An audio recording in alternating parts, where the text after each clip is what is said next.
అందరికీ నమస్తేనుల్లా welcome to MR media Telangana. ఎట్లున్నారు అందరూ? మంచిగున్నారా? నేనైతే మంచిగున్నానుల్లా. గొంతు ఇప్పుడిప్పుడే జర వస్తుంది. దాదాపు ఒక 15 రోజులు అయ్యే గొంతు దగ్గర పడి. ఇయ్యాలనే జర వస్తుంది. ఇక మరి ఇయ్యాలటి నుంచి పొద్దుగాలటి నుంచి ఇప్పటిదాకా ఏమేమి ముచ్చట్లైనా ఏం కథ అన్ని వరుస పెట్టి ఒక మలక అరుచుకొని వద్దాం. అంతకంటే ముందుగాల ఎంఆర్ మీడియా తెలంగాణ ఛానల్ చూస్తే ఒక లైక్ చేయండి, షేర్ చేయండి. ఎంఆర్ మీడియా తెలంగాణ ఛానల్ని ఒక్క సబ్స్క్రైబ్ చేసుకొని మీ దోస్తుగాల వాళ్ళని ఉంటే షేర్ చేసి ఏమనుకోకుండా ఇక గంట సింబల్ కొట్టుండ్రి. మీ ఒక్క సబ్స్క్రైబ్ నాకు ఎంతో సపోర్ట్ని ఇస్తుంది కాబట్టి జర సబ్స్క్రైబ్ చేసుకోండి. ఇక మరి ఇవాళ ముచ్చట్లేంది ఏం కథ అంటే, దాదాపు కాంగ్రెస్ సర్కార్ అధికారంలోకి వచ్చినప్పటి నుంచి మద్యం ధరలు పెంచాలి, మద్యం ధరలు ముందడికి తీసుకొని పోవాలి, మందు బాబులను ఆగం చేయాలి, మద్యం ధరలే ఆగం చేయాలి అని చెప్పేసి మద్యం ధరలే ఏమున్నా మందు మీద పడాలి, మద్యం ధరలు పెంచాలి, సామాన్యుల నుంచి మొత్తం పీల్చి వసూలు చేయాలి, పిప్పి కూడా మిగిలకుండా పీల్చి వసూలు చేయాలి. మరి పైసలు రొటేట్ చేస్తుండ్రా? పీల్చిన పైసలు మళ్ళీ జనాల మీదనే ఖర్చు పెడుతుండ్రా అంటే లేదు. సంక్షేమ పథకాలు లేవు, ఏ 6 గ్యారంటీలు లేవు, పోయిన ప్రభుత్వంలో కొనసాగిన పథకాలు ఏమీ లేవు. మొత్తం మీద పీల్చి పిప్పి వసూలు చేయాలి, మొత్తం పిండి వసూలు చేయాలన్నట్టే సర్కారు ముంగడికి పోతా ఉన్నది. ఇదివరకే బీర్ల ధరలు మొన్న 2 నెలల కిందనే, అంత 2 నెలలు కాలేదు, పెంచి 15% పెంచింది. ఇక 15% బీర్ల ధర పెరగంగానే ఈ ఎండాకాలం ఏం బీర్లు తాగేటట్టున్నాం, ఇక బీర్లు కొనాల్సిన సిచ్యువేషన్ లేదు, ఎక్కువ పైసలు కావాలి, 15% పెంచిండ్రు ఏంది అని చెప్పేసి మొర్రోమో అని మొత్తుకున్న వాళ్ళు ఏం చేసిరంటే రీల్స్ కూడా చేసిరు. కొంతమంది సోషల్ మీడియాలో రీల్స్ ఎట్లా చేసిరంటే, ఇక మనం బీర్ తాగేటట్టు లేము, బీర్ కొనేటట్టు లేము, ఇక మనకు ఐబీ కోటరే దిక్కు అని చెప్పేసి ఏమో పేర్లు ఉంటాయి కదా. నేను మరి కరెక్ట్ చెప్పినో రాంగ్ చెప్పినో నాకు తెలియదు. మొత్తం మీద ఆ కోటర్లే దిక్కురా మనకనంటే ఇలా ఆ కోటర్ల మీద కూడా ధరలు పెంచుకుంటూ పోవాలని చెప్పేసి రాష్ట్ర సర్కార్ నిర్ణయం తీసుకున్నది. రాష్ట్ర ఆమ్దాని ఖజానా మొత్తము మందు బాబుల నుంచే నింపుకోవాలి, మందు బాబుల నుంచే దండుకోవాలని చెప్పేసి నిర్ణయానికి వచ్చింది. ఆర్టికల్లో పెట్టుకుంది ఏంటిది, మేనిఫెస్టోలో పెట్టుకున్నారు 420 అభయహస్తంలో ఎంతో ఉంటుంది, 42వ 43వ అభయహస్తంలో పెట్టుకున్నారు. ఈ పాలసీ విధానాలను పునఃపరిశీలించి మళ్ళీ వాటి మీద సరైన నిర్ణయం తీసుకుంటామని మాట్లాడినరు. ఏవైతే వీటిని ఏమంటారు బార్లు కాకుండా ఇంకోటి ఏముంటాయి, బెల్ట్ షాపులు మొత్తం రద్దు చేస్తాం, ఒక్కటి కూడా ఉంచమని ఇప్పుడు ప్రత్యేకంగా 30 కిలోమీటర్ల కోసము ప్రత్యేక బ్రూవరీలను ఏర్పాటు చేయాలి, ప్రత్యేక బ్రూవరీల స్పాట్లను ఏర్పాటు చేయాలని చెప్పేసి నిర్ణయం తీసుకున్నది రాష్ట్ర సర్కార్. సిగ్గు ఏదే జీడిగింజ అంటే నల్లగున్న నాకేం సిగ్గన్నట్లు పోయిన ప్రభుత్వంలో బీఆర్ఎస్ హయాంలో కేసీఆర్ తాగుబోతుల రాష్ట్రంగా మార్చిండు తెలంగాణ రాష్ట్రాన్ని, కేసీఆర్ ఆగం చేసిండు తెలంగాణ రాష్ట్రాన్ని అని చెప్పేసి పత్తిత్తు ముచ్చట్లు చెప్పి జీడిగింజ శాస్త్రం చెప్పి గురువింద గింజ తల కింద నలిపెరగది అన్నట్టు, తన కింద నలిపెరగది అన్నట్లు శాస్త్రాలు చెప్పి ఇలా ధరలు పెంచుకుంటూ పోతే మమ్మల్ని ఏడవమ్మంటారు. ఇంత పొద్దుందాములనో మాపడికో ఇంత అలవాటు ఉండే, ఇలా తాగపోతే మనసున పట్టపాయే, ఇది తెచ్చుకున్న పైసలు ఏవైతే ఉంటాయో కూలి చేసిన పైసలు ఇక దానికే పోతే ఇంట్లో భార్య బిడ్డలను ఎట్లా పోషిస్తూ ఎట్లా సాగు అని చెప్పేసి అధికారులకు ఆదేశాలు జారీ చేస్తూ ఉన్నారట. విక్రయాలు ఏవైతే ఉన్నాయో అవి డబల్ చేయాలని చెప్పేసి ఎక్సైజ్ శాఖ అధికారులు మొత్తం మీద ఎక్సర్సైజ్మెంట్ చేసినట్టే ఉన్నది ఎక్సైజ్ శాఖ కథ. ఎక్సైజ్ శాఖలో మొత్తము ధరలు పెంచుకుంటా పోతా ఉన్నారు, బీర్ల ధరలు మద్యం ధరలు పెంచుకుంటా ఉన్నారు. ఈ మద్యం ధరల మీదనే ఖజానాను నింపుకోవాలని చెప్పేసి ఆలోచన చేస్తూ ఉన్నది రాష్ట్ర సర్కార్ అని చెప్పేసి మాజీ మంత్రి హరీష్ రావు సొట్లు పెట్టిండ్రు, రేవంత్ రెడ్డి సర్కార్కు సొట్లు పెట్టిండ్రు. బీఆర్ఎస్ హయాంలో విమర్శించి ధరలు పెంచుతాండ్రు, అట్లా ఇట్లా ఖజానా నింపుకుంటున్నారని చెప్పేసి విమర్శించి ఇలా అధికారంలోకి వచ్చినాక ఎన్నో తాప మద్యం ధరలు పెంచిండ్రోల్లా.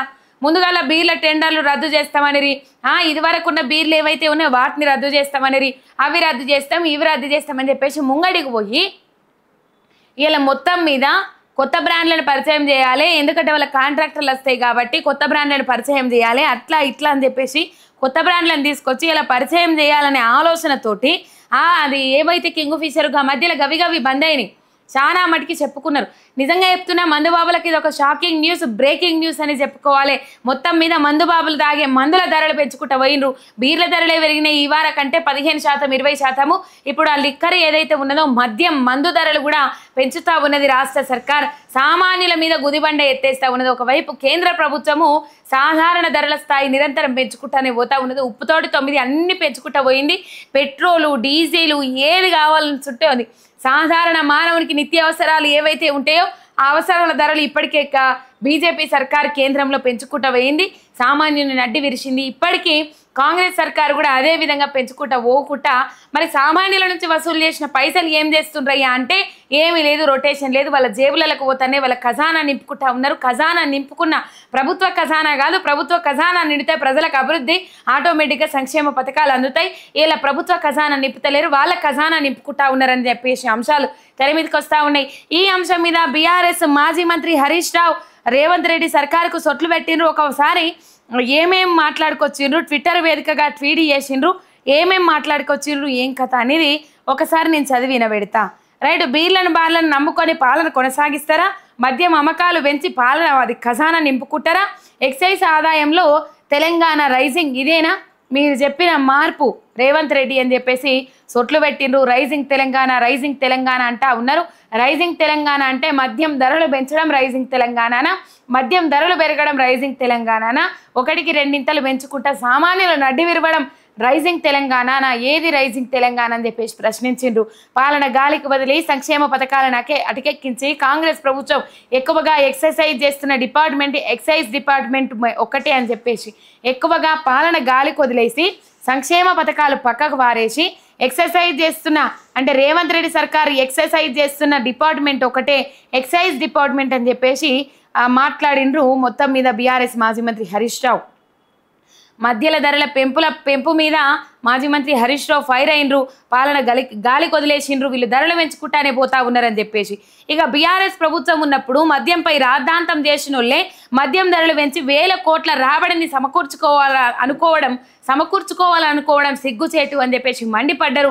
బీఆర్ఎస్ హయాంలో చిన్నగా మద్యం ధరలు పెరిగినా కూడా మద్యం ధరలు పెంచుకుంటా మద్యం ధరలు చేసుకుంటా కేసీఆర్ ఖజానా నింపుతా ఉన్నాడు, మందుబాబుల రాష్ట్రంగా చేస్తా ఉన్నాడు, ఆగం చేస్తా ఉన్నాడు అని మాట్లాడిండ్రు. ఇలా ఏ ఒక్కరి నోర్లు మెదులుతలేవు, ఏ ఒక్కరి నోర్లు మాట్లాడతలేవు, మూగపోయినాయా, మూలకు కూర్చున్నారా? ఎందుకు మాట్లాడతలేరు? ఇలా హిమాచల్ ప్రదేశ్లో ఏకంగా వాళ్ళు డ్రగ్స్ పెంచడానికే ఇండైరెక్ట్గా పర్మిషన్ తీసుకొని 2000 కోట్ల ఆదాయం సంవత్సరానికి వస్తుందని చెప్పేసి వాళ్ళు వైద్యం మూలికలు ఆ పేర్లు ఈ పేర్లు చెప్పుకొని కాంగ్రెస్ ఏలుబడే ప్రాంతమైన హిమాచల్ ప్రదేశ్లో వాళ్ళు గంజాయి మొక్కలు సాగు చేస్తూ ఉన్నారనే అంశాలు కూడా తెర మీదకి వచ్చినాయి విత్ పర్మిషన్. ఎందుకంటే ఆదాయం మొత్తం అయిపోయింది, నిల్లైంది. వాళ్ళ జీతాలు కూడా త్యాగాలు చేయాల్సిన పరిస్థితి ఏర్పడ్డది. కాంగ్రెస్ ఏలుబడి ప్రాంతాలలో ఏ రాష్ట్రమైన సుఖశాంతులతో ఉన్నట్లు చరిత్రలో ఎక్కడా కనబడతలేదు. ఇలా ధరలు పెంచుకుంటూ పోతే సామాన్యుల నడ్డి విరిచినట్లే కదా. బీఆర్ఎస్ ప్రభుత్వం హయాంలో కేసీఆర్ ఏదో దగ్గరుండి పోషించినట్టు జనాలకు మాట్లాడారు కదా. వీళ్ళు ఎందుకు మాట్లాడతలేరు? మరి వీళ్ళు ఎందుకు నోరు మెదుపుతలేరు? మీరు ఇప్పటికే బీర్ల ధరను 15% పెంచిన ప్రభుత్వం ఇప్పుడు లిక్కర్ ధరలు పెంచి పేద మధ్యతరగతి ప్రజలను నడ్డి విరుస్తున్నది. ఒకవైపు మద్యం ధరలు పెంచడం, మరోవైపు విక్రయాలను 2 చేయాలని అధికారులను ఆదేశించడంలోనే ప్రభుత్వం ఆంతర్యం స్పష్టమవుతా ఉన్నది అని చెప్పేసి ఈ ధరలు పెంచాలి అండ్ విక్రయాలను డబుల్ చేయాలి. టార్గెట్ వల్ల ఎక్సైజ్ శాఖ అధికారులకు టార్గెట్ విధించుడు. ఒకవేళ వాళ్ళు టార్గెట్ రీచ్ కాకపోతే బదిలీ చేస్తారు, బదిలీల పంతాట కొనసాగిస్తారు. ఈ క్రమమే కొనసాగుతూ ఉన్నది. తప్పిదారి వాళ్ళు టార్గెట్ రీచ్ కాలేదనుకో అధికారులను బదిలీ చేస్తారు, అయిపోతుంది. ఇక కథ కంచికి చేరాల్సిందే. ఆ అధికారులు వచ్చి ఇంకో అధికారులు వస్తే వాళ్ళు టార్గెట్ రీచ్ కాకపోతే వాళ్ళని బదిలీ చేయాలి. ఇప్పటికి ఎన్నిసార్లు బదిలీ చేసిండ్రు? మొన్న కదా ఎక్సైజ్ శాఖల కొత్త అధికారులను నింపుకున్నారు. బదిలీల మీద బదిలీలు చేసేసి బదిలీల బంతాట కొనసాగించి కొత్త అధికారులను నింపుకున్నారు. ఎన్నికల ముందు శుద్ధపూస మాటలు చెప్పిర్రు. ఏం శుద్ధపూస మాటలు చేసి చెప్పిండ్రు? అధికారంలోకి రాగానే అడ్డగోలుగా మద్యం ధరలు పెంచిండ్రు. ఇక్కడ 420 హామీలు ఇచ్చిండ్రు కదా. ఆ 420 హామీలలో అభయహస్తం అని పుస్తకం ఉంటుంది. ఆ పుస్తకంలో 29వ పేజీలో 2 అంశాలు పొందుపరిచిండ్రు. వాళ్ళు మేనిఫెస్టోలో ప్రకటించుకున్న 420 హామీలలో 2 అంశాలను పొందుపరిచారు. ఆ 2 అంశాలు ఏంటంటే ప్రస్తుత ఎక్సైజ్ విధానాన్ని పునఃపరిశీలించి పాలసీలో అవసరమైన సవరణలు చేస్తామని చెప్పేసి ఒకటి, ఇక బెల్ట్ షాపులను పూర్తిగా రద్దు చేస్తామని చెప్పిండ్రు. మద్యం నియంత్రణ విషయంలో మేనిఫెస్టోలో చెప్పిన ఒక్క హామీ అయినా ఇప్పటి వరకు అమలు చేసిండ్రా? ఎక్సైజ్ విధానాన్ని పరిశీలించి సవరణలు చేయడం అంటే ధరలు అడ్డగోలుగా పెంచడమేనా ముఖ్యమంత్రి గారు? ఇష్టారీతిన మద్యం ధరలు పెంచి తాగుబోతుల ద్వారా ఖజానా నింపుకోవాలని చెప్పేసి చూస్తుండ్రా? రాష్ట్రాన్ని తాగుబోతుల తెలంగాణ చేసి మద్యం ద్వారా వచ్చే ఆదాయంలో తెలంగాణను నెంబర్ 1 చేస్తారా? తెలంగాణ నెంబర్ 1 అయింది, మద్యం అమ్మకాలలో తెలంగాణ నెంబర్ 1 అయింది. మొన్న కదా డిసెంబర్లో ఒక్కరోజే 4,000 కోట్ల ఆదాయం వచ్చింది ఎక్సైజ్ శాఖలో. ఎన్నడూ కని విని ఎరగని ఆదాయం వచ్చింది. దాని మీద ఎవరు మాట్లాడలే. మళ్ళా ఈ ఏమంటారు డబ్బా కొట్టేటి మొత్తం తానా అంటే తబల వాయించేటి ఏం చేసినాయి? ఎండాకాలం కదా చల్లగా వీళ్ళు తాగిరు, అందుకే రేట్లు ఎక్కువ పెరిగినాయి అని చెప్పేసి రాసుకుంటూ వచ్చిండ్రు. అంటే అప్పుడు కేసీఆర్ హయాంలోనేమో ఎండలు కొట్టలే, ఎండల తీవ్రత లేకుండే, జనాలు చల్లదనాన్ని కోరుకోలే. ఒక కాంగ్రెస్ పాలనలోనే ఎండలు బగ్గగొడుతున్నాయి, జనాలు చల్లగా ఏదన్నా తాగాలనుకొని బీరు సీసాలు కొనుక్కొని బీర్ల మీద బీర్లు గుద్దిండ్రు కదా వీళ్ళు చెప్పే ముచ్చట్లయితే. ఇట్లున్నాయి. ఇలా మద్యం ధరలు పెంచి ఓన్లీ మద్యం మీదనే ఖజానా నింపుకోవాలని చెప్పేసి చూస్తూ ఉన్నది రాష్ట్ర సర్కార్. ఒకవైపు ఎక్సైజ్ ద్వారా ప్రజల నుంచి డబ్బును ముక్కు విండి వసూలు చేసుకుంటా మళ్ళీ అవి ప్రజలకే పెడుతున్నంటే లేదు. మరోవైపు ప్రజలకు అందించే సంక్షేమ పథకాలకు బడ్జెట్లో సరైన కేటాయింపులే లేవు. ప్రజల నుంచే వసూలు చేసుడు, బడ్జెట్లో పథకాలకు సంబంధించి కానీ అభివృద్ధి కార్యక్రమాలకు సంబంధించి కానీ సంక్షేమ పథకాలకు సంబంధించి కానీ ఒక్క రూపాయి బడ్జెట్ కూడా అందులో ఉండదు. ఇది చాలదన్నట్లు సర్కారు గల్లె పెట్టే ఫుల్లుగా నింపుకోవడానికి గ్రామీణ జిల్లాలు ఇంకా ఈ ధరలు పెంచుడు చాలది, దండుకునుడు చాలేదన్నట్టు మొత్తం మీద పట్టణ ప్రాంతాల్లో ప్రతి 30 కిలోమీటర్లకు ఒకటి చొప్పున 100కు పైగా మైక్రో బ్రూవరీలు ఏర్పాటు చేస్తున్నారట. ఇంతకంటే దిగజారుడు దిక్కుమాల పాలన ఎక్కడైనా ఉంటుందా? రాష్ట్రాన్ని తాగుబోతుల తెలంగాణ చేసి భార్య పిల్లలను రోడ్ల మీద పడేస్తారా? యువత బతుకులను ఆగం చేస్తారా? అసలు ఈ ప్రభుత్వం రాష్ట్రాన్ని ఏం చేద్దామని అనుకుంటుంది అని చెప్పేసి, ఏం చేయాలని అనుకుంటున్నదని చెప్పేసి సొట్లు పెట్టిండ్రు. మేము రాష్ట్రం ఆదాయాన్ని పెంచి పెద్ద ఎత్తున పేద ప్రజల కోసం వినియోగించినాం. రేవంత్ సర్కార్ పేద ప్రజల కష్టార్జితాన్ని కొల్లగొడుతున్నది, సంక్షేమాన్ని నీరుగారుస్తున్నది. ప్రజల నుంచి డబ్బు లాగడమే తప్ప డబ్బు పంచడం లేదు. పెన్షన్లు పెంచలే, మద్యం ధరలు పెంచిండ్రు. రైతు బంధు లబ్ధిదారులను తగ్గించారు, మద్యం కొనుగోలు పెంచిండ్రు. రుణమాఫీ చేయలేదు. దారుణంగా రైతు కష్టార్జితాన్ని కొల్లగొట్టడానికి అన్నిటి ధరలు పెంచుతా ఉన్నారు. ఉప్పుతోటి 9 అన్ని ధరలు పెరిగిపోయినాయి. ఇలాగ పెట్రోల్ డీజిల్ ధర ఏదైతే ఉన్నదో ఆ పెట్రోల్ డీజిల్ ధరను మొత్తం మీద కేంద్ర ప్రభుత్వం పెంచుకుందమైంది. మరి ఒంటికాల మీద లేచిన సీతకాల అంటోళ్ళు ఇలా పెట్రోల్ ధర మనవంతుగా తగ్గిస్తాం, రాష్ట్ర ప్రజలకు ప్రయోజనాలు చేకూర్చే విధంగా ముందడికి పోదాం అని చెప్పేసి ఎందుకో ₹2 తగ్గిపోతుంది అన్న. అధికారంలో ఉంటే ఒక లెక్క, అధికారంలో లేకపోతే ఇంకో లెక్క. ప్రతిపక్షంలో ఉంటేనేమో ఒంటికాల మీద లేవాలి, ఒంటెదు పోకడ పోవాలి. అధికారంలోకి రాగానే ప్రజల సమస్యలు ఏమన్నా కానీ ప్రజలు సావని బతకని వాళ్ళు గద్దెనెక్కిందే లెక్క. నోర్లు మూసుకొని ఉంటా ఉన్నారు కొంతమంది. రైట్. మొత్తం మీద మా పాలనలో మొత్తం 2 ఉన్నాయట. రేవంత్ సర్కారులో ఉన్నవి 2 ఒకటి తన్నులు, ఇంకొకటి పన్నులు అని చెప్పేసి ఎద్దవా చేసుకుంటూ వచ్చిండ్రు మాజీ మంత్రి హరీష్ రావు. ఈ మా పాలనలో పొలాలకు నీరు వారింది, ఇప్పుడు మద్యం వారుతున్నది. మా పాలనలో ఆదాయాలు పెరిగి పల్లె జనం సంతోషంగా బొడ్రాయి పండుగలు చేసుకున్నారు. ఇప్పుడు పల్లెలు కలదప్పినాయి. దానికి తోడు రేవంత్ సర్కార్ దోపిడీ గోరు చుట్ట అవుతుంది కదా, దాన్ని జట్ట అంటారు తెలంగాణ ప్రాంతంలో, దాని మీద రోకలి పోటీ లెక్క తయారైంది అని చెప్పేసి ఏడాదికి పండుగలు చేసుకునేటోళ్ళు ఊళ్ళల్లో 5 ఏళ్ళకి ఒకసారి చేసుకున్న పండుగలను 3 ఏళ్ళకే కుదించిండ్రు. 3 ఏళ్ళకి ఒకసారి చేసుకునే పండుగలను 1 సంవత్సరానికే కుదించి పండుగలు చేసుకున్నారు. బొడ్రాయి పండుగ ఒకానొక సందర్భంలో కేసీఆర్ మాట్లాడిండ్రు. ఇలా బొడ్రాయి పండుగకే ఒకప్పుడు 60 ఎకరాలు 70 ఎకరాలు ఉన్న ఆసామి కూడా హైదరాబాద్ వచ్చి రిక్షాలు దొక్కున్న సందర్భం నుంచి ఇలా ఊళ్ళల్లో బొడ్రాయి పండుగనే లక్షల ఖర్చు పెట్టి జరుపుకుంటా ఉన్నారు. అది చాలదా అధ్యక్ష అని చెప్పేసి ఒకానొక సందర్భంలో కేసీఆర్ మాట్లాడిండ్రు.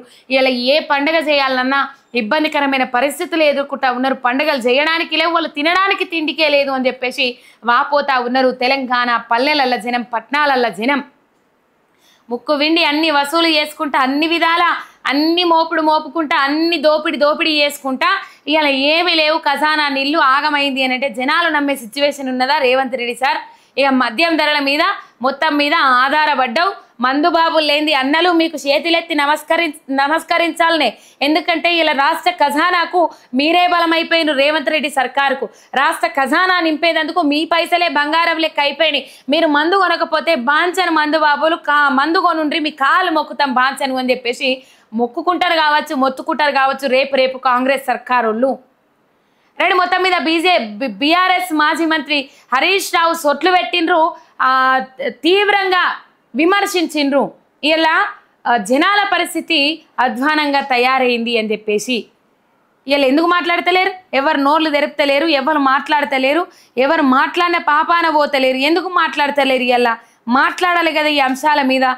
మళ్ళీ మద్యం ధరలు పెంచుకుంటా పోతా ఉంటే మొన్నటిదాకా బీర్ల ధరలు పెరిగినాయి అని చెప్పేసి ఆవేదన వ్యక్తం చేసిండ్రు. ఇలా మద్యం ధరలు పెరిగినాయి అని పెంచుకుంటా పోతా ఉంటే ఎందుకు మాట్లాడతలేరు? ఏ ఒక్క మేధావి వర్గానికి చెందినోళ్ళు ప్రజల కోసం కొట్లాడుతున్నాం, ప్రజల కోసం పోరాటం చేస్తున్నాం, ప్రజల కోసం అట్లా చేస్తున్నాం ఇట్లా చేస్తున్నాం అని చెప్పేసి పోయిన ప్రభుత్వంలో మాట్లాడినోళ్ళు ఇలా ఈ ప్రజల కష్టాలు కనబడతలేవో కాంగ్రెస్ సర్కార్ పాలనలో. అంటే వాళ్ళు ఉన్నప్పుడు ప్రశ్నించారు, వీళ్ళు ఉన్నప్పుడు ప్రశ్నించలేరు. ఎందుకని కాదు, ప్రజల తరపున కొట్లాడేటోళ్ళు ఎప్పటికైనా ప్రశ్నించాల్సిందే, ప్రభుత్వాన్ని నిలదీయాల్సిందే. వీళ్ళు ఎందుకు ప్రశ్నిస్తలేరు, ఎందుకు ప్రభుత్వాన్ని నిలదీస్తలేరు అని చెప్పేసి మాట్లాడుతూ ఉన్నది యావత్తు తెలంగాణ సమాజం. ఈ అంశం ఈడ కనబడతా ఉన్నది. ఇక ఇంకో అంశం మనం తీసుకున్నట్లయితే ఇక గుల్జార్ ఇలా బిల్డింగ్లో పాపం అగ్ని ప్రమాదం అయింది. మనం చూసినాం దాదాపు చిన్న పిల్లలు 8 మంది, మొత్తం కలిపి 17 మంది జీవిడిచిండ్రు. 3 అక్కడ స్పాట్లో చనిపోతే, స్పాట్లో జీవిడిస్తే ఉస్మానియా ఆసుపత్రికి తీసుకొచ్చిన తర్వాత మార్గం మధ్యలో ఉస్మానియా ఆసుపత్రికి తీసుకొచ్చిన తర్వాత ఇంకో 14 మంది జీవిడిచిండ్రు. ఇక మరి క్షతగాత్రుల పరిస్థితి ఏముంది ఏం కథ తెలియదు కానీ ఘోరమైన పరిస్థితులు ఉన్నాయి. మోడీ స్పందించిండ్రు. కుటుంబాలకు ఎవరైతే జీవిడిచిన కుటుంబాలకు 2 లక్షల ఎక్స్గ్రేషియా ప్రకటించారు. అండ్ ఆ క్షతగాత్రుల కుటుంబాలు ఎవరైతే క్షతగాత్రులు ఉంటారో వాళ్ళకి 50,000 రూపాయల ఎక్స్గ్రేషియా ప్రకటించిండ్రు. రాష్ట్ర సర్కార్ స్పందించి బట్టి విక్రమార్క చెప్పిండ్రు వాళ్లకు జీవిడిచిన వాళ్ళకి 5 లక్షల రూపాయలు అండ్ దెబ్బలు తాకిన వాళ్ళకు 2 లక్షల రూపాయలు ఏమో ప్రకటించిండ్రు. సరే, ఇది ఇటు పెడితే అక్కడ బంధువులు తీవ్రమైన ఆందోళన వ్యక్తం చేస్తూ ఉన్నారు. తీవ్రమైన ఆందోళన వ్యక్తం చేస్తూ ఉన్నారు. ఆక్సిజన్ అవేంటి ఫైర్ ఇంజన్లు వచ్చినాయట, అందులో నీళ్లు లేవట. అంబులెన్స్లు వచ్చినాయట, అందులో ఆక్సిజన్ మాస్కులు లేవట. ఈ పరిస్థితి తెల్లవారుజామున దట్టమైన పొగలు అల్లుకునే ఏదో ఏసీ కంప్రెసర్ అని అన్నారు, ఏసీ కంప్రెసర్ వేలింది అని అన్నారు, తర్వాత గ్యాస్ బుడ్డి వేలింది అన్నారు.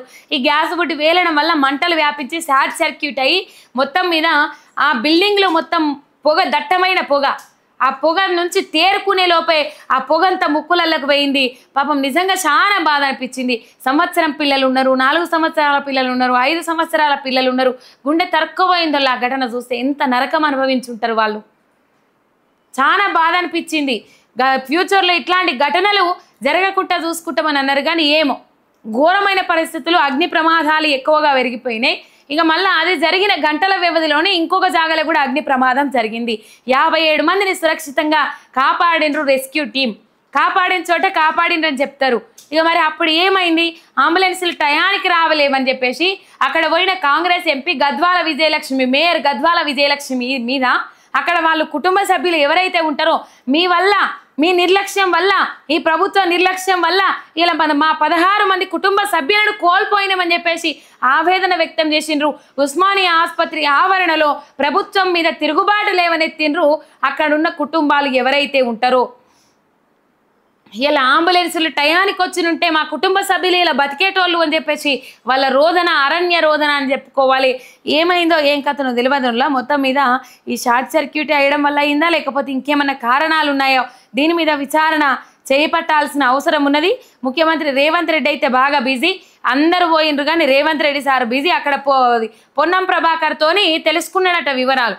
పొన్నం ప్రభాకర్ ఏమంటారు, అందరూ తొందర అలర్ట్ అయిండ్రు, సిబ్బంది అలర్ట్ అయింది, వచ్చిండ్రు, అందరూ ఏ అధికారిని అనడానికి లేదు, ఎవరి నిర్లక్ష్యం లేదు అని చెప్పేసి మాట్లాడిరు. ఇలా నిర్లక్ష్యం ఉన్నది అని చెప్పేసి ఆ కుటుంబ సభ్యులు ఎవరైతే కోల్పోయినరో ఆ కోల్పోయిన వాళ్ళ కుటుంబ సభ్యులు ఎవరైతే మాట్లాడుతూ ఉన్నారో వాళ్ళు ఆవేదన వ్యక్తం చేస్తున్న పరిస్థితులు మనం చూస్తూ ఉన్నాం. చాలా బాధ అనిపించింది. ఇంకో అగ్ని ప్రమాదం కూడా అయింది.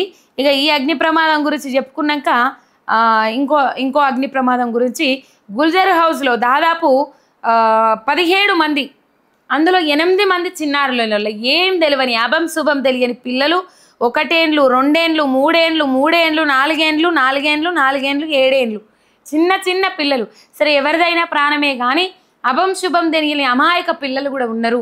ఏం జరిగిందో తెలియదు. కళ్ళు మూసి తెరిసేలోపు అంతా జరిగిపోయింది. తెల్లవారుజామున దాదాపు 5:30 ప్రాంతంలో ఈ ఘటన జరిగింది అని అంటా ఉన్నారు. పూర్తి వివరాలు అయితే తెలివై ఎందుకు మరి ఇట్లాంటి ఘటన చోటు చేసుకుందని చెప్పేసి విచారణ చేయాల్సిన అవసరం ఉన్నది. 2 అంటే ఇది అనుమానానికి తావిస్తూ ఉన్నది.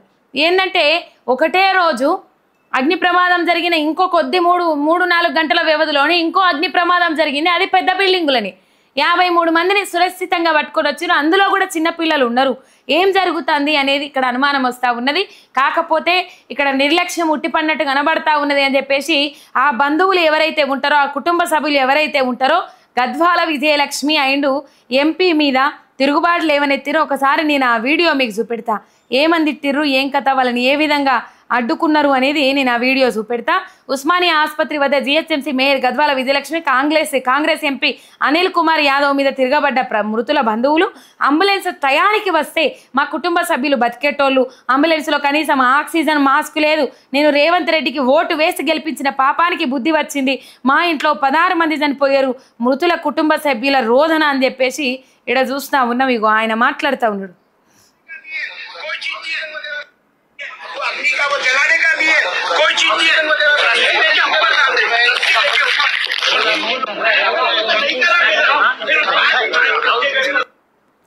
నేను కాంగ్రెస్కి ఓటేసిన, కాంగ్రెస్కి ఓటు వేసి గెలిపించిన పాపానికి మాకు సరైన బుద్ధి వచ్చింది, గుణపాఠం నేర్పిరు అని చెప్పేసి रेवंत रेड्डी साहब का फोटो लगे हुआ है इसके ऊपर। कैका साहब मैं वोट देके जिताया अन्ना को, कैका साहब बोलो मेरे को। मेरे घर के 16 जने मरे जी। अच्छा रिकॉर्डिंग लियो भाई। ये कि बच्ची बच जाती थी अगर एम्बुलेंस में ऑक्सीजन लेकिन वीडियो है, बच्ची बच जाती थी वीडियो अन्ना अग्गी बहन अन्ना मेरी आप वहां से देखते आए ना हम लोग हमारे आपके साथ खड़ा हो ना, क्या मतलब निकला बोलो अन्ना। एम्बुलेंस में मास्क नहीं है, जो एम्बुलेंस वाला అంబులెన్స్లో మాస్క్ లేదట, అంబులెన్స్ టయానికి వచ్చుంటే మా వాళ్ళు బతికేటోళ్ళు, అంబులెన్స్లో మాస్క్ ఉంటే ఆక్సిజన్ మాస్క్ ఉంటే మా వాళ్ళు బతికేటోళ్ళు అని చెప్పేసి వాళ్ళు ఆవేదన వ్యక్తం చేస్తూ ఉన్నారు. అంత ఆవేదనలో వాళ్ళు అబద్ధం చెప్పాల్సిన అవసరం లేదు, అంత ఏడుపులో వాళ్ళు అబద్ధం చెప్పాల్సిన అవసరం ఎవరికీ లేదు. వల్ల ఇంత నిర్లక్ష్యం ఎందుకు? కొంతమంది ఆ క్రమంలో పోతున్న క్రమంలో జీవించిరట. ఉస్మానియా ఆసుపత్రి గుల్జార్ హౌస్ నుంచి ఉస్మానియా ఆసుపత్రికి పోతున్న క్రమంలో జీవించిరట. ఆక్సిజన్ మాస్కులు కనుక సరిగ్గా ఉంటే మా కుటుంబ సభ్యులు ఇలా ప్రాణాలతో ఉండేటోళ్ళు అని చెప్పేసి వాళ్ళు ఆవేదన వ్యక్తం చేసి అక్కడ పరామర్శకు వచ్చిన వాళ్ళు ఎవరైతే ఉంటారో వాళ్ళ మీద తిరుగుబాట్లు ఏవనెత్తిండ్రు కాంగ్రెస్ నాయకుల మీద. ఆ అంశం ఇక్కడ చూస్తూ ఉన్నాం మనం. రైట్, ఇంకొక అంశం మనం చూసినట్లయితే ఇక్కడ మనకు ప్రధానంగా కనబడతా ఉన్నది. ఒక నిమిషం.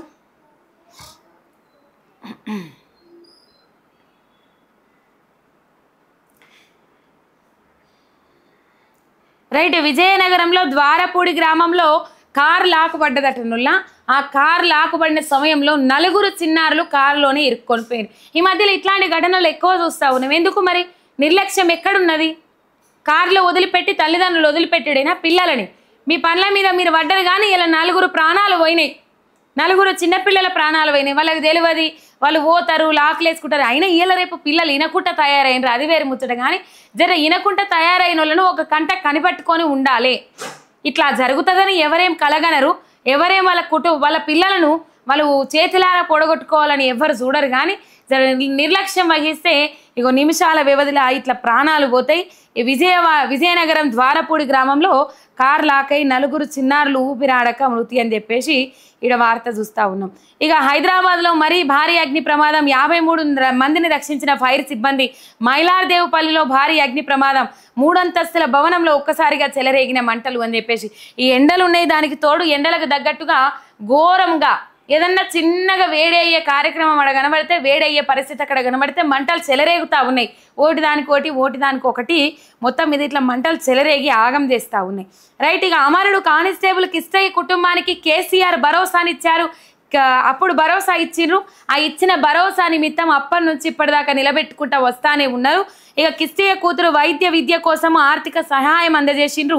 ఇచ్చిన మాట ప్రకారం తెలంగాణ ఉద్యమ అమరుడు కానిస్టేబుల్ కిస్తయ్య కుటుంబానికి తన సహాయాన్ని కొనసాగిస్తానే ఉన్నారు కేసీఆర్. ఎర్రవెల్లి నివాసంలో బీఆర్ఎస్ అధినేత కేసీఆర్ను మర్యాదపూర్వకంగా కలిసిన అమరుడు కానిస్టేబుల్ కిస్తయ్య కుటుంబ సభ్యులు. ప్రియాంకని ఇప్పటికే ఎంబీబీఎస్ చదివించిన కేసీఆర్ ఎంబీబీఎస్ పూర్తి చేసుకొని పీజీ చేస్తున్న డాక్టర్ ప్రియాంక చదువుకు కావాల్సిన ఆర్థిక సహాయాన్ని అందించిండ్రు. ఇక నేడు కిస్తయ్య భార్య పిల్లలకు అందించిండ్రు కేసీఆర్. కిస్తయ్య కుటుంబానికి తన సంపూర్ణ సహకారం ఎప్పటికీ కొనసాగుతూనే ఉంటుందని భరోసా ఇచ్చిన కేసీఆర్ అని చెప్పేసి ఇక్కడ వార్త చూస్తూ ఉన్నాం. అమరవీరుల కుటుంబాలను ఆదుకోలేదు కేసీఆర్, అమరవీరుల కుటుంబాన్ని రోడ్డున పడేసిండ్రు కేసీఆర్ అని చెప్పేసి మాట్లాడేటోళ్లకు ఇట్లాంటి కొన్ని చెంపపెట్టి సమాధానాల లెక్క కనబడాలి. ఇట్లాంటి కొన్ని చెంపబెట్టి సమాధానాలు లెక్క కనబడాలి, కంపల్సరీ కనబడాలి. రైట్. మొత్తం మీద అందరినీ ఆదుకోలేదు భరోసా ఇచ్చిన అమరుల కుటుంబాలు ఎవరైతే ఉన్నారో ఆ అమరుల కుటుంబాలు అన్నింటినీ ఆదుకుంటా పోయింది బీఆర్ఎస్ సర్కార్.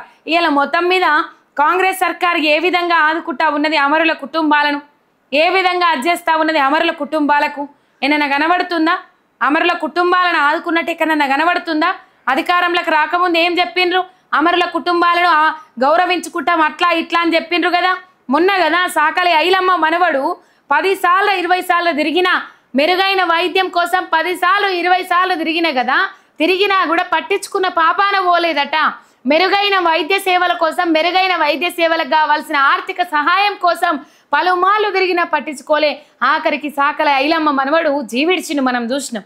దొడ్డి కొమరయ్య మనవడు పలుగు పార పట్టుకొని పనికి పోతా ఉన్నాడు. ఎలా తొలి అమరుడు దొడ్డి కొమరయ్య మనవడు పలుగు పార పట్టుకొని పనికి పోతా ఉన్నాడు. అమరుల కుటుంబాలను అట్లా చేస్తాం, అమరుల కుటుంబాలను ఇట్లా చేస్తాం, అమరుల కుటుంబాలను నెత్తి మీద పెట్టుకొని పూజిస్తామని చెప్పిండ్రు.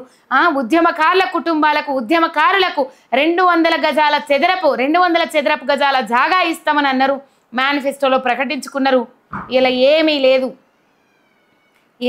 వాళ్ళ ఏమన్నంటే పోయిన ప్రభుత్వం మీద ఏడవాలి, పోయిన ప్రభుత్వం అట్లా చేసిందనాలి, పోయిన ప్రభుత్వం ఇట్లా చేసిందనాలి, అంతకు మించి ఏమీ లేదు ఇక్కడ. ఇక్కడ ఇంకొక వార్త చూస్తూ ఉన్నాం. వాళ్ళు పాత బస్తీలో ఎవరైతే 17 మంది జీవిడిచిండ్రో వాళ్ళ ఆత్మలకు శాంతి చేకూరాలని బీఆర్ఎస్ అధ్యక్షులు మొత్తం మీద ఘన నివాళి ఘటించిండ్రు, సంతాపం ప్రకటించిండ్రు బీఆర్ఎస్ అధినేత కేసీఆర్. ఇంకొక వార్త ఇలా మొత్తం మీద అగ్ని ప్రమాదాలకు సంబంధించిన అంశాలే ఉన్నాయి, ఇంకొక అంశాలు లేవు. ఎందుకంటే చాలా పెద్ద న్యూస్, అది చాలా అంటే చాలా పెద్ద న్యూస్ చాలా బాధ అనిపించింది. సికింద్రాబాద్ రైల్వే స్టేషన్లో పాకిస్తాన్ ఐఎస్ఐ ఏజెంట్లు, ఈ ఏజెంట్లు చాలా మంది పట్టుబడతా ఉన్నారు. హర్యానాలో జ్యోతి యూట్యూబర్ అని చెప్పేసి జ్యోతి వాణి ఏదో ఉన్నది పేరు, మొత్తం మీద ఆమె కూడా ఏజెంట్గా పనిచేసిందట. సైనికులకు సంబంధించిన గోప్యమైన ముచ్చట్లన్నీ పాకిస్తాన్కు చేరేసిందట. అది గెజెట్ వీసానో ఏదో ఉంటుంది కదా, అతిథుల వీసా మీద పాకిస్తాన్ను పర్యటించొచ్చిందట. పాకిస్తాన్లో జన్మ ధన్యమైపోయింది, చూసినందుకు ఇక నేను అబ్బా ఘోరం అయిపోయింది కథ అని చెప్పేసి వీడియోలు కూడా చేసింది. హర్యానాలో ఇంకొక వ్యక్తి కూడా పట్టుబడ్డాడు. ఏజెంట్లుగా పనిచేస్తూ ఉన్నారు. హనీ ట్రాప్లో చిక్కుకుపోయి ఇక్కడి వివరాలు అక్కడ చేరేసుకుంటా చాలా మంది పట్టుబడతా ఉన్నారు. ఇక్కడ ఐఎస్ఐ ఏజెంట్, సికింద్రాబాద్ రైల్వే స్టేషన్లోనే ఐఎస్ఐ ఏజెంట్ అట. 2 ఏళ్ల క్రితం బీజేపీ ఎంపీలు బండి సంజయ్, కిషన్ రెడ్డి, అప్పటి గవర్నర్ తమిళసై పాల్గొన్న వందే భారత్ ట్రైన్ ప్రారంభోత్సవ కార్యక్రమంలో హంగామా చేసిన పాకిస్తాన్ ఐఎస్ఐ ఏజెంట్ జ్యోతి మల్హోత్రా అని చెప్పేసి ఆమెనే జ్యోతి మల్హోత్రా.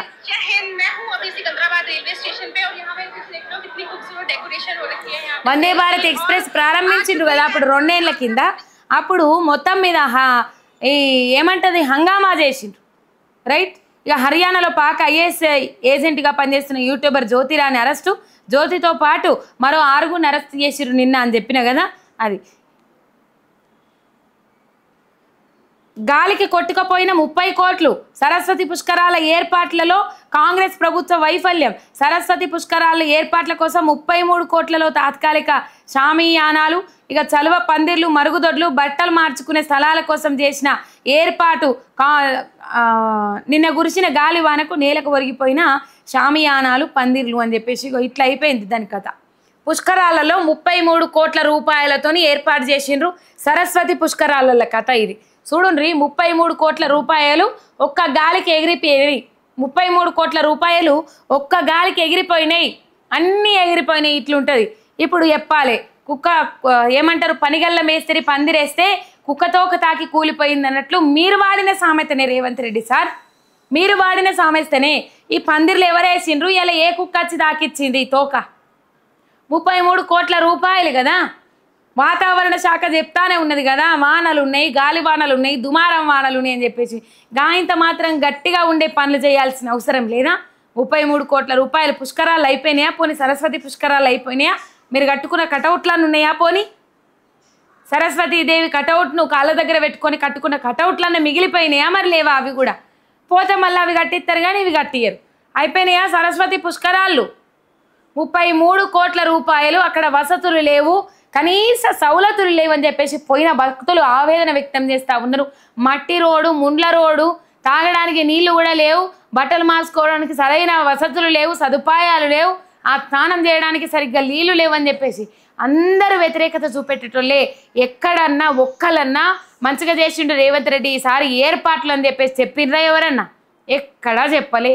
ఈ పరిస్థితి చూస్తూ ఉన్నాం రాష్ట్రంలో. 33 కోట్ల రూపాయలు గాలికి స్వాహ. 33 కోట్లు పెట్టిర్రా, మరి ఎన్ని కోట్లు పెట్టిర్రు తెలియదు కానీ ముందుగాల కాంట్రాక్టర్లకైతే పైసలు ఇచ్చుకున్నారు, కాంట్రాక్టర్లకైతే పైసలు ఇచ్చుకొని అది చేసిరు రైట్. ఇక ఇంకొక అంశం ఇక్కడ చూసినట్లయితే సైబర్ నేరస్తుడి వలలో 3.37 కోట్ల రూపాయలు పోగొట్టుకున్న మాజీ ఐఏఎస్.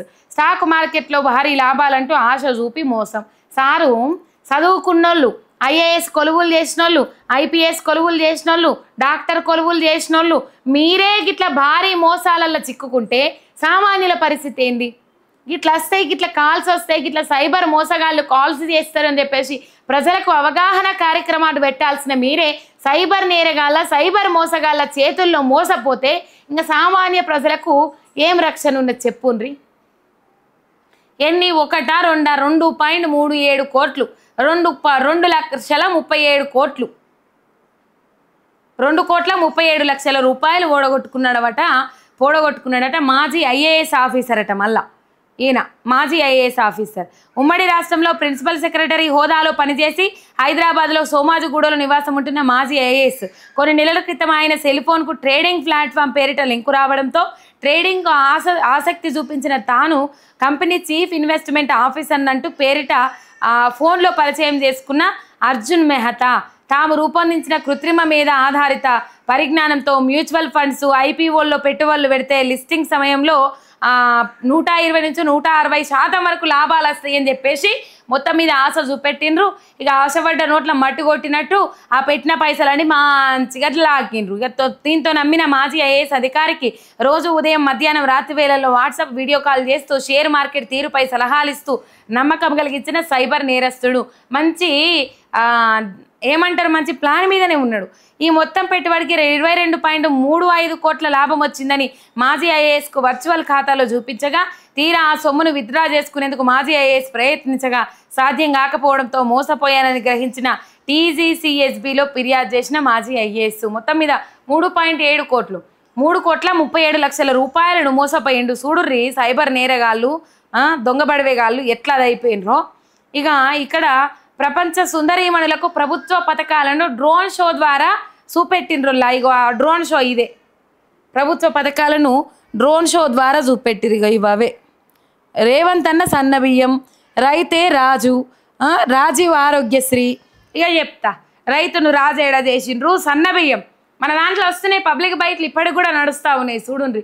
సన్నబియ్యం అట, మొత్తం నూకల బియ్యం అట, జల్లడ పట్టినా అది గంజి అవుతుందట బియ్యము. ఇక సన్న బియ్యం అని చెప్పేసి గొప్పలు చెప్పుకుంటే మీరు తింటారు అయ్యేలా అసంటి సన్న బియ్యం, మీరు తినండి 4 పుట్టలు, మీరు తిన్నాక మాకు ఈనరి అని చెప్పేసి రైతే రాజు అని చెప్పడానికి ఎట్లా నోరు వస్తుంది సారు? ఎట్లా మీకు పవర్ పాయింట్ ప్రజెంటేషన్ ఇయ్యబుద్ధి అయింది సారు? డ్రోన్ల ద్వారా ప్రజెంటేషన్ ఇయ్యబుద్ధి అయింది సారు? ఇలా రైతే రాజంట, రైతును రాజును చేసిండ్రా సార్? ఎక్కడన్నా రైతును రాజును చేసిన సందర్భాలు కనబడతా ఉన్నాయా? అధికారంలోకి రాకముందు ఏం చెప్పిండ్రోల్లా? ఏం చెప్పిండ్రు? ఇలా అధికారంలోకి రాకముందు కేసీఆర్ 10,000 రూపాయల బిచ్చం ఎత్తాడు, నేను అధికారంలోకి అయితే 15,000 రూపాయలు ఇస్తా, రైతు భరోసా పైసలు 3 పంటలకే ఇస్తా, వ్యవసాయ కూలీలకు 12,000 రూపాయలు ఇస్తా, ఇందిరా ఆత్మీయ భరోసా కింద పండిన పంటకు 500 రూపాయల బోనస్ ఇస్తా, 2 లక్షల ఏకకాల రుణమాఫీ చేస్తా అని చెప్పిండ్రు. ఇలా ఏ ఒక్క రైతు కన్నా క్లియర్ కట్గా రైతు బంధు రైతు భరోసా ఇచ్చిండ్రా? ఏ ఒక్క రైతు కన్నా రైతు భరోసా పైసలు వేసిండ్రా ఖాతాలల్లో? ఏ ఒక్క రైతన్నా హ్యాపీగా ఆనందంగా ఉన్నాడా మీ పాలనలా? అప్పో సప్పో తెచ్చుకొని పంట వేసుకుంటే పోయింది పొల్లు ఉన్నది గట్టి అని చెప్పేసి మిగిలింది కల్లాలల్లో పోసుకొని అమ్ముకుందామని అనుకుంటే ఆ అమ్ముకున్న దానికి పైసలు వచ్చినా మాకు రూపాయి మిగలకున్నా సరే కానీ ఆత్మగౌరవంతో బతికే రైతన్నకు అప్పిచ్చిన సావుకారి ఎక్కడ ఊకోవడం అని చెప్పేసి అవి అమ్ముడు పోక వీళ్ళ రైతన్న ఆ రాసుల మీదనే ఆ ధాన్యం రాశి మీదనే కుప్పగూలిన సిచ్యువేషన్లు మనం ఇలా చూస్తూ ఉన్నాం. తెలంగాణ రాష్ట్రంలో చేసిన అప్పు తీర్చలేక దిగుబడి రాక వచ్చిన దిగుబడిని పంటను కొనలేక సర్కారు కొనుగోలు చేయక ఇలా రైతన్న బలిమి సావులు తెస్తున్న పరిస్థితులు ఇలా తెలంగాణ రాష్ట్రంలో చూస్తూ ఉన్నాం. వచ్చిన 17 నెలల పొద్దుల రైతులు 500 మంది నేల రాలిండ్రు. నేల రాలిన మట్టి పూలు అని చెప్పేసి 500 మంది అని చెప్పేసి మనం చూస్తూ ఉన్నాం. రోజు ఇలా 500 మంది రైతులను ఆదుకోకుండా పొట్టన పెట్టుకున్నది ఈ ఘనత ఈ కాంగ్రెస్ సర్కార్దే అని చెప్పేసి మా ఎంఆర్ మీడియా తెలంగాణ ఛానల్ తరఫున చెప్తాన్నాం. ఇలా రైతులు రాజులెక్కడయ్యిండు సారు? కాళేశ్వరం ప్రాజెక్టు కాదు, అది కూలేశ్వరం ప్రాజెక్టు అని చెప్పేసి కాళేశ్వరం ప్రాజెక్టు ద్వారా నీళ్లు వారే పంట పొలాలకు కాళేశ్వరం ప్రాజెక్టుతోని కాలువలకు చెర్లకు కుంటలకు నీళ్ళు ఇవ్వకుండా ఇలా పంట పొలాలను ఎండబెట్టిన ఘనత తమదిగారా సారు అని చెప్పేసి ప్రశ్నిస్తూ ఉన్నది ఇవాళ యావత్తు తెలంగాణ రైతాంగం, యావత్తు తెలంగాణ సమాజం. ఇలా వ్యవసాయ కూలీలకు 12,000 రూపాయలు ఇస్తా, వ్యవసాయ కూలీలకు 12,000 రూపాయలు ఇస్తా అని చెప్పేసి ఇందిర ఆత్మీయ భరోసా అని చెప్పేసి 1 కోటి మంది ఉన్న రైతులను ఎంపిక చేయకుండా ఉపాధి హామీ పథకంకి ఎవరైతే 20 రోజులు పోతారో వాళ్ళే అర్హులని చెప్పేసి 1,00,000 మంది రైతులను ఎంపిక చేసి 1,00,000 మందిలో కనీసం 10,000 మంది రైతుల కన్నా మీరు ఇందిర ఆత్మీయ భరోసా కింద 12,000 రూపాయలు వేసిండ్రా. ఇత్తే భరోసా కింద ఆత్మీయ భరోసా కింద ఇత్తే లెక్కలు బయట పెట్టుండ్రి సార్లు అని చెప్పేసి ప్రశ్నిస్తూ ఉన్నది. ఇలా ఎక్కడైండు సారు? రైతు రాజు ఎక్కడైండు? దుక్కి దున్నాలంటే ఇలా భయపడతాండు రైతు. 2 విడతల పైసలు ఎగ్గొట్టిండ్రు, 2 విడతల పైసలు ఆగం చేసిండ్రు, 2 విడతల పైసలు రైతు భరోసా కింద ఇవ్వాల్సిన పైసలని ఎగ్గొట్టిండ్రు. ఇలా 1 రూపాయి ఇచ్చిన పాపాన ఓలే 2 విడతల పైసలు ఎగ్గొట్టిరు కాదు సారు? అయ్యో దేవుడా, రైతు బంధు ఎప్పుడు వస్తుంది? రైతు బంధు వస్తే దున్నుకానికైతే, ఖర్చుకైతే, కైకిలోళ్ళకైతే, లేకపోతే మందులకైతే, ఇత్తనాలకైతే, నారు పోసుకునేందుకు ఇత్తన వడ్లకైతే, ఇత్తనాలకైతే అని చెప్పేసి ఎదురు చూసిన రైతుల కళ్ళల్లా మీరు ఏం చూస్తూ ఉన్నారు? ఇలా కన్నీళ్లు చూస్తూ ఉన్నారు. ఇలా రైతు రాజు ఎట్లా అయిండు సార్ అని చెప్పేసి ప్రశ్నిస్తూ ఉన్నాం. ఇలా రైతులు రాజును ఎక్కడ చేసిరు సార్ అని ప్రశ్నిస్తూ ఉన్నాం. ధాన్యం కళ్ళాలల్లో పోసి 20 రోజులైనా 30 రోజులైనా కాంటా పెట్టకుండా మొలకొచ్చిన ధాన్యాన్ని అట్లా ఇట్లా మ్యాచర్ రాలేదు, మొలకొచ్చిందిగా మేము కొనుగోలు చేయము అని చెప్పేసి రైతుల కళ్ళాలనే 30 రోజుల నుంచి 40 రోజులు ఎండబెడుతున్నారే కానీ ఇలా తడిసిన ధాన్యాన్ని కొనుగోలు చేస్తాం, కాంటా పెడతామని చెప్పేసి కాంటా పెడుతుండ్రా, కొనుగోలు చేస్తుండ్రా. రైతు ధాన్యం కొన్నాక 48 గంటలలోనే రైతుల ఖాతాలలో పైసలు వేస్తామని చెప్పిండ్రు కదా సారు. మరి మీరు ఇయ్యల్లా కొన్ని 10 రోజులైనా 20 రోజులైనా రైతుల ఖాతాలలో రూపాయి పడతలేదట కదా సారు. ఇలా మరి ఎక్కడ మీరు రైతును రాజును చేసినట్టు కనబడుతుందో మీరు చెప్పాల్సిన అవసరం ఉన్నది సారు. అందాల బామల ముంగడ చెప్తే అందాల బామలకి ఏం తెలియదు. వాళ్ళు ఏం చెప్పినా మనది ఏం చేసినా తలకాయ ఊపుతారు. రైతు రాజు అంటే అర్థం కాదు. విదేశాలలో వ్యవసాయం చేసుకునే కుటుంబాల నుంచి వచ్చిర్రా, వాళ్ళు ఎట్లా వచ్చిరో మనకు తెలియదు. విదేశాలలో కూడా వ్యవసాయం ఉంటుంది. మరి ఇలా రైతును రాజును చేసిండ్రా.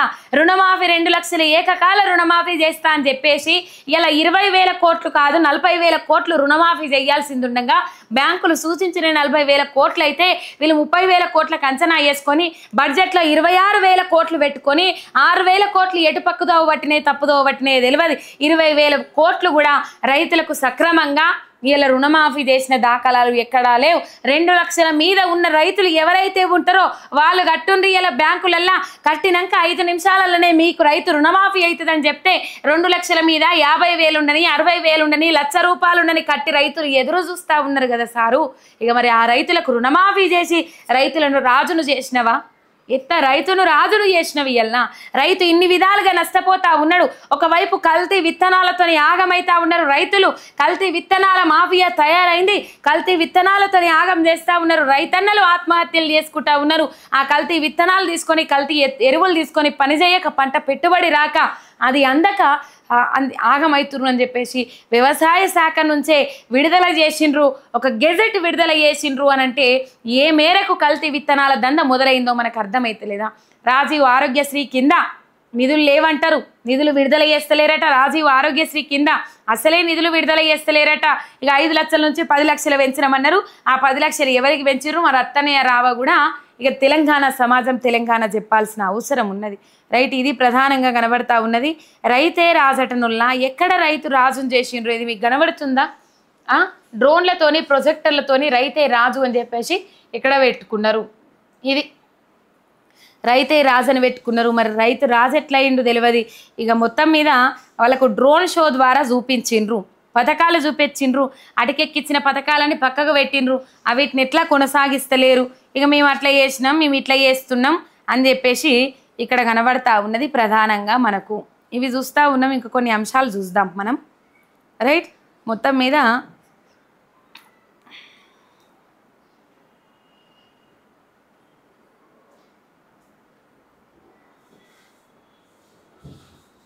ఒక్క నిమిషం ఆగుర్రి, ఇంకో 2 అంశాలు చెప్తా, నేను మర్చిపోయినా.